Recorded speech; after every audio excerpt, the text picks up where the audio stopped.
Hi welcome to Autodesk 3ds Max beginners guide. ഇന്നത്തെ വീഡിയോയിൽ നമ്മൾ കൺഫോം ടൂളിനെ കുറിച്ചാണ് പഠിക്കുന്നത്.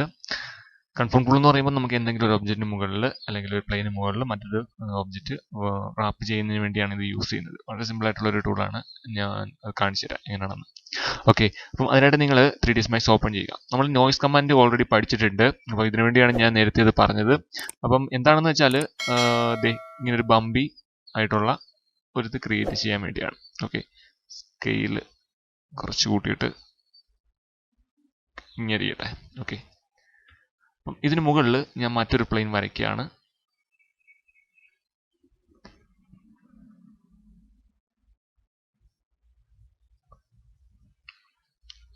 എന്നിട്ട് ഇവനെ മുകളിലേക്ക് കൊണ്ടുപോവാം. ഓക്കെ, കണ്ടില്ലേ? സോ നെക്സ്റ്റ് നമുക്ക് ചെയ്യേണ്ടതെന്ന് പറഞ്ഞാൽ ഇവനെ ഇതിന് മുകളിൽ റാപ്പ് ചെയ്യണം. അപ്പോൾ അതിന് ചെയ്യേണ്ടതെന്ന് പറഞ്ഞാൽ നിങ്ങൾ ആദ്യം ഇത് സെലക്ട് ചെയ്യുക. ദെൻ നമ്മുടെ കോമ്പൗണ്ടിലോട്ട് പോവുക. നമ്മുടെ കൺഫോം ടൂൾ ഇവിടെ കിടപ്പുണ്ട്, ജസ്റ്റ് ക്ലിക്ക് ചെയ്യുക. ക്ലിക്ക് ചെയ്ത് കഴിഞ്ഞാൽ നിങ്ങൾക്ക് ഇവിടെ കുറേ ഓപ്ഷൻസ് ഒക്കെ ഉണ്ട്, ടൂൾസ് ഒക്കെ ഉണ്ട്. നമുക്കത് പറയാം. ആദ്യം തന്നെ നിങ്ങൾ ഇൻസ്റ്റൻസ് അല്ലെങ്കിൽ കോപ്പി റെഫറൻസ് ഏതെങ്കിലും സെലക്ട് ചെയ്തിട്ട്, ഞാൻ ഇൻസ്റ്റൻസ് ആണ് യൂസ് ചെയ്യുന്നത്. Then pick wrap to object select ചെയ്യുക. ദെൻ എവിടെയാണോ റാപ്പ് ചെയ്യേണ്ടത് ആ ഒരു ഒബ്ജക്റ്റ് സെലക്ട് ചെയ്ത് കൊടുക്കുക.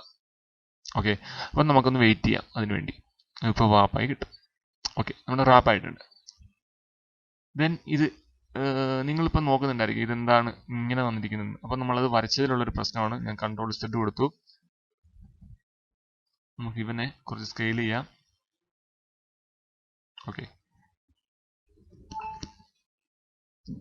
ഇപ്പോൾ കുറച്ചുകൂടെ വലുതായിട്ടുണ്ട്. ദെൻ ഞാൻ കോമ്പൗണ്ട് കൺഫോമിലോട്ട് പോയി. ദെൻ ഇവൻ സെലക്ട് ചെയ്ത് കൊടുത്തു.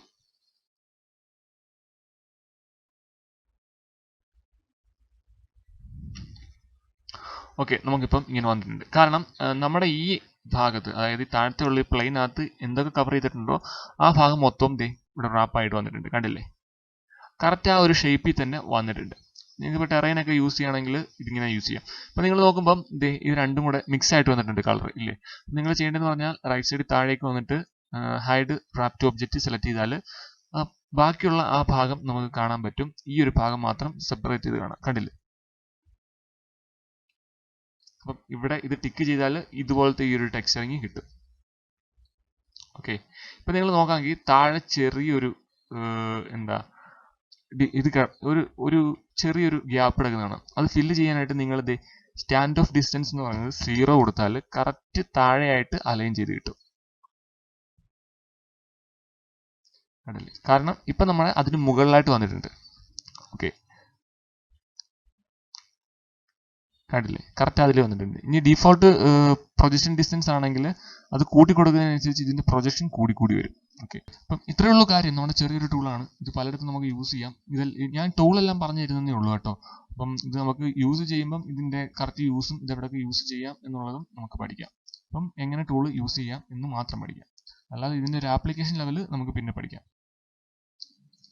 എന്നിട്ട് വേണമെങ്കിൽ ഇതിന് ഷെല്ല്, ഇപ്പം ഞാൻ ഈ ഒരു സെലക്ട് ചെയ്തേക്കല്ലേ, ദെൻ ഇവിടെ ചെല്ലുക. അതിനകത്ത് ഷെല്ല് കൊടുത്താൽ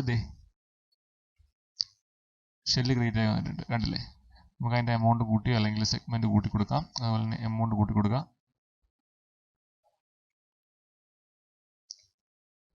ഓക്കെ, അപ്പം ഇത്രയേ ഉള്ളൂ കൺഫോം ടൂളിനെ കുറിച്ച് പറയാൻ. ഇത് പലയിടത്തും യൂസ് ചെയ്യാം. നമുക്കിത് എവിടെ യൂസ് ചെയ്യുന്നു 3ds Max ഒന്നും പറയാൻ പറ്റത്തില്ല, എവിടെ വേണമെങ്കിലും യൂസ് ചെയ്യാം. ഓക്കെ, അപ്പോൾ ഇത്രയേ ഉള്ളൂ ഇന്നത്തെ വീഡിയോയിൽ.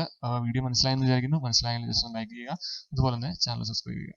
Okay, thank you.